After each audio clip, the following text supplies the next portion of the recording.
Good morning, everybody.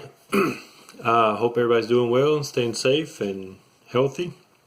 I want to talk to you today about the Lord's Supper. Just help us think a little bit about that and why we eat unleavened bread, the flat bread, instead of maybe something like this. Why don't we eat this on Sundays? So, have you ever thought about that? I don't know if you have or not. So, let me give you some passages to think about and read and study on this. So in the Lord's Supper was first instituted by God and the Israelites through Moses while they were in Egypt. And he told them to have a meal and prepare it and be ready to go because they were fixing to leave the country as quick as they could.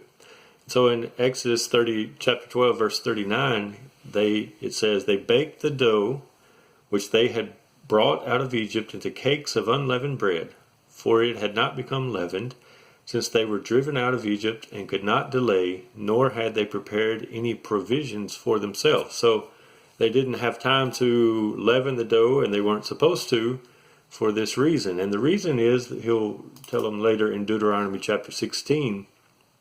Deuteronomy 16 and verse 3 says, you shall not eat leavened bread with it. 7 days you shall eat with it unleavened bread, the bread of affliction. For you came out of the land of Egypt in haste, so that you may remember all the days of your life, the day when you came out of the land of Egypt. So one of the things that we remember when we eat the bread, and it's not leavened, it's not as,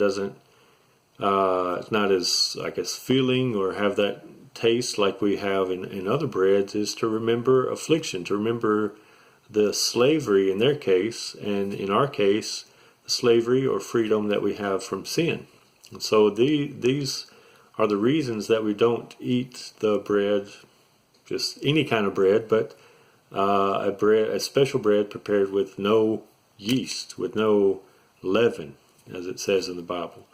Another interesting thing in 1 Corinthians chapter 5 verse 6, Paul talks about leavened bread as being something of the malice and wickedness of the leaven. So in 1 Corinthians chapter 5, and starting in verse 6, he's talking about a guy who was committing sexual immorality, and he's telling them to expel him from their midst, to save him, so that his soul will be saved.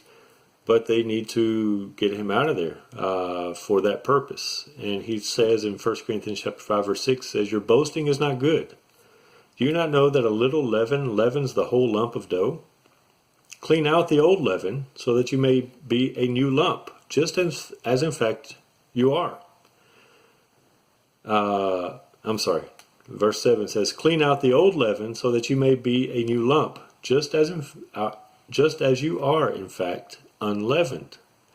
For Christ, our Passover lamb, and there he's referring back to the Passover, what we read in Exodus chapter 12, also has been sacrificed, the lamb, which is also part of the meal.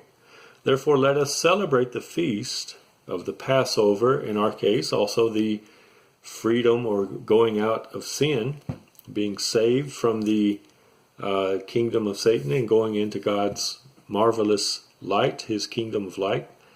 Therefore let us celebrate the feast not with old leaven, nor with the leaven of malice and wickedness, but with the unleavened bread of sincerity and truth. And so I hope that this helps you think about, and as you're thinking about the Lord's Supper and what it means, and why we're taking the bread and why it's unleavened.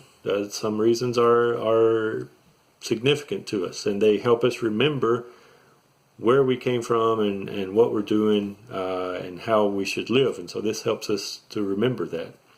Also the juice, which we refer to, it's the fruit of the vine, grape juice in the case that we take, and it refers back to the blood of Christ, which is also a life-giving blood. The blood that was on the doorpost of the Israelites when they were in Egypt during the Passover, where the angel passed over the doors of the houses of those who had the blood on the doorpost. The angel of death would pass over them because they were covered with the blood. And we are also in Christ covered with the blood of Christ. And so today, and every day, but especially today, let's remember and give thanks to God for what He has done for us, how He has freed us from the slavery of sin, made us a new lump, and a pure and sincere lump, not adulterated with other products, but just pure bread, as in the case of Christ's body itself was without sin. So we remember all of this, and the blood that purifies us, that saves us, that frees us from death, just as the angel of death did not go into the houses and kill the firstborn on the Passover. We are also freed from that in Christ through His blood.